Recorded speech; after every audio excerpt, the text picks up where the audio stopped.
सभी आप लोगों को मैं नमस्कार करता हूँ। कल एक वीडियो वायरल हुआ मेरा जिसमें अधिकारियों से मैं बात कर रहा हूँ। पिछले कई वर्षों से मैं बराबर अधिकारियों से मैं इस बारे में बात कर रहा हूँ कि हमारे क्षेत्र में, संपूर्ण क्षेत्र में, परकोटे के सभी विधानसभाओं में खुलेआम रोड पर, मंदिरों के आसपास, गली मोहल्लों में, हर कोने पर बहुत सारे मांस की दुकानें खुली हुई है। और मांस की दुकानें खुली है। मांस की दुकान का नियम होता है कि आप कोई सा भी काम मांस का करते हैं, कच्चा पक्का जो भी काम करते हैं, उसमें आपको धक्के रखना पड़ता है, लाइसेंस लेना पड़ता है, सब चीजों का आपको ध्यान रखना होता है। लेकिन मैंने ये अनुभव किया कि मैंने शिकायतें कई बार कई जगह की है और कई संस्थानों के, संगठनों के, माताओं बहनों के मेरे पास में शिकायतें लगातार आई है कि साहब हमारे क्षेत्र में खुलेआम हर कोने पर मांस की दुकान खुली हुई है। कोई बिरयानी के नाम से है, कोई चिकन सेंटर के नाम से, कोई किस नाम से है। सबका अपना काम आप करें, उसके नियम है, नियम उसके अनुरूप करें। आप लाइसेंस लेके करें, उसको ढक के काम करने का नियम है, आप ओपन में नहीं कर सकते। इसका कई बार निवेदन किया अधिकारियों को।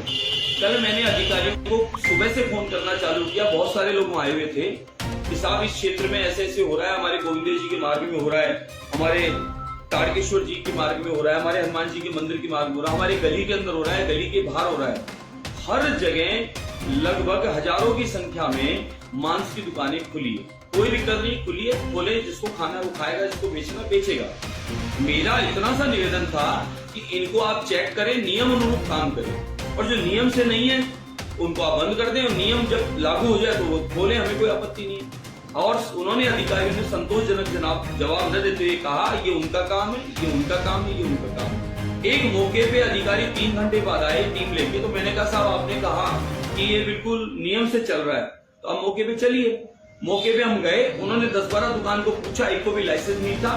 अधिकारी गए तो वो छोड़ के भाग गए, दुकान को शटर मार दिया, चले गए। और इस बात को इस तरीके से माहौल बनाया गया कि जैसे मैं किसी के खिलाफ हूं। मैंने सिर्फ इतना सा निवेदन किया कि ये जो दुकानें चल रही है, आप खुद मौके पे जाके, कोई भी व्यक्ति अगर लगता है मैं झूठ बोलता हूँ, तो आप मौके पे जाके देख सकते हैं, पूरे परकोटे में घूम सकते हैं। और वो परकोटे में इतने सारे मंदिर हैं, उनमें लोगों का आवागमन है।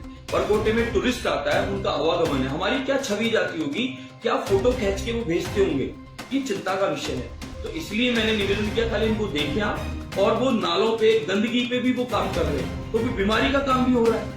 तो इसलिए हमने कहा कि आप इनको नियम से काम करो। धक्के रखने का होता है, ये क्या करते हैं, सुबह बहुत बड़ा मार्केट सजाते हैं, शाम को बहुत बड़ा मार्केट सजाते हैं, ओपन में धुआं निकलती है, उसकी दुर्गंध निकलती है, तो जो लोग इससे परहेज करते हैं उनको वो समस्या उत्पन्न होती है।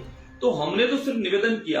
अब बोले आप ऊंचा, अरे साहब मेरा गला बैठा हुआ है, मेरी आवाज अभी खराब है, चुनाव के बाद कुछ जुकाम का, ठंड का असर है, इसलिए मैंने ऐसा बोला। दूसरा, वो माताएं मैंने जो उपस्थित है, जो लोग शिकायत लाए, वो कहते हैं अधिकारी